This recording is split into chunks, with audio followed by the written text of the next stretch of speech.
Hello, I wanted to talk to you guys about something which I definitely equate to be quite a vulnerable topic given how early days this YouTube channel is. But I think it's a good opportunity to invoke some self-reflection and maybe just clear up where I'm at with stuff at the moment. I'm currently still pertaining to a vow of celibacy.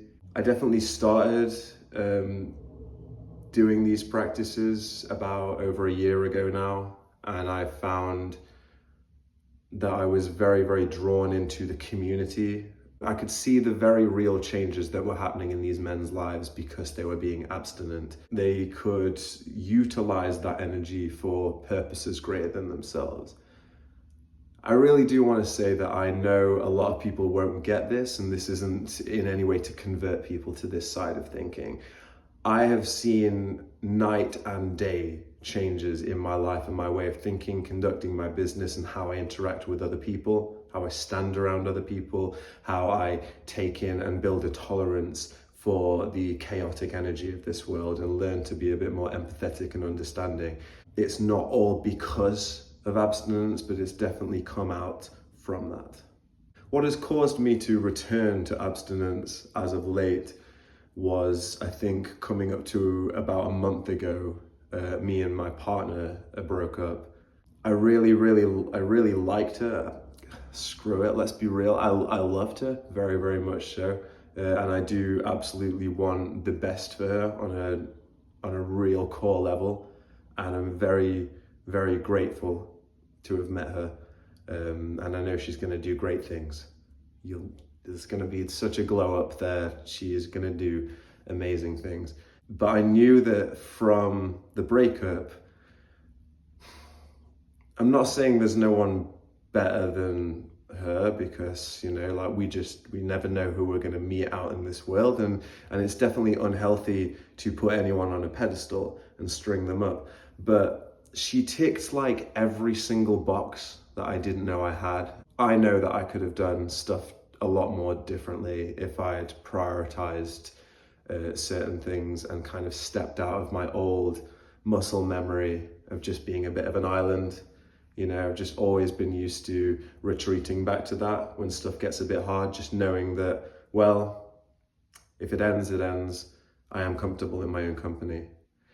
And because she ticked almost every single box, it felt very foolish from the get-go to even entertain the idea of dating or to have a rebound sexual experience or anything like this. I think unconsciously just honoring the fact that I really do feel she was a really, really wonderful, bright, intelligent soul, and very funny as well. And I have a lot of love and respect for her still.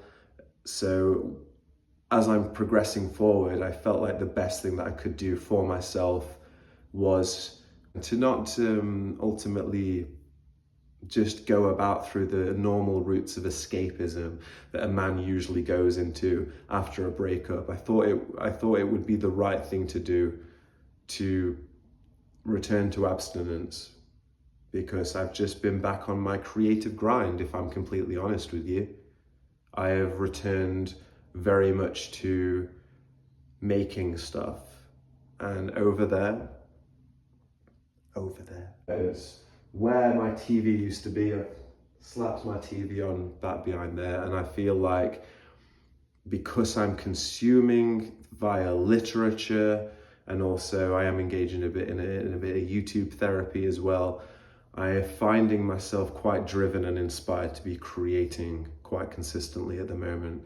And that's really all I need, because what abstinence reminds me is that we have this creative energy within us. We have this creative libido, this incredible power, this prowess, this essence of spirit, which is so beautiful and so fundamental. And as a man in today's booty-shaking age, it is very hard to not succumb to pornography, to not scroll through something and just see a fat pair of cheeks, just shaking in one's face. Now, to avoid just succumbing to that, I feel is one thing, but I've also found that through my own abstinence, I've realized what a sexualized mind I have. I realized that I look at a lot of things with a lot of sexual favor. Um, there's a perverse element to it. There really is. And I'm not coming here to shame myself. You know, I know at its core, and whilst I'm still in these early days, that I just have always found sex with a loving partner and the discovery of the creative, mind-blowing sexual practices you can do with each other in those heightened moments of arousal and ecstasy are just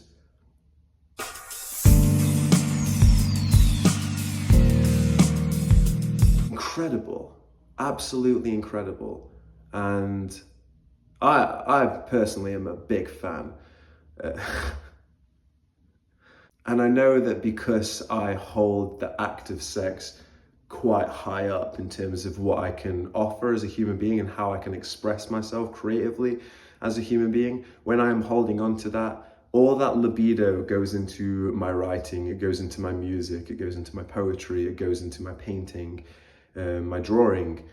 Every little tiny facet of my life begins to benefit from the fact that I'm not just like, so I think there's something to do with the self-esteem as well factor of this. It should never be about counting how many days you've done it. It should never be about feeling like you're better or smarter or stronger or more secure than other people because you're choosing not to engage in sex. It's more about a detoxification of the mind, body, and spirit. Letting go of what becomes very unconscious habit. And to a promiscuous person like myself, I have found it an incredible source of peace and also incredibly difficult at times.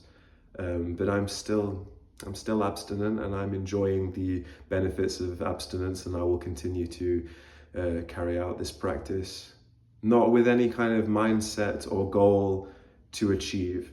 I'm simply doing it one day at a time, and I'll take the future as it comes. Yeah, but that about wraps it up. Why I'm not throwing my dick in anything right now. Feels good to get that out. Anyway, take care.